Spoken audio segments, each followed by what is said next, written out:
Taliwa sa problema dala sa pandemic, ani ay gikalingawan o gani na trending online. Ang paghimo sa pipila ka mga netizens o mga profile pictures sa social media sa usa ka cartoon-like avatar.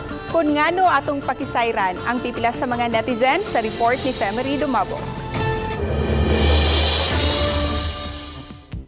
Usa sa nakiuso niini si Kapuso Jessica Soho sa social media page nga Kapuso mo Jessica Soho.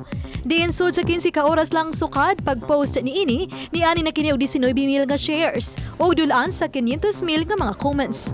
Ug sagad sa mga comments ang nibidaw sab sa ilang cartoon-like avatar profile picture ug komento. Usa sa may komento kining sugbuanon nga si Shera May kinsan di pasabot sa GMR TV Balitang Bisdak. Kada kiuso siya isip pag-break sa mga negativities ug pamaagi pag-connect sa mga higala online. Gisigundahan usab kini sa usa ka sugbuanong magsisibya nga si Rowena Capistrano kinsa lakip sa nakiin. Pwede nimo pawon, pwede nimo kanang gwapahon or pwede nimo i-filter pag-ayo. So kani mura lang og nalingaw niya, mura dawag tang gamay sa stress ba. Ang maong cartoon-like avatar gituyo aron paghimo og digital persona nga mapakita mo ang imong emosyon o ekspresyon. Apan awhag ni Capistrano sa mga netizens nga gikinahanglan gihapong responsable sa mga post sa social media kay posibleng makatabang kini o di ba ka makaguba sa usa ka pagkatao o di ba ka sa usa ka dapit.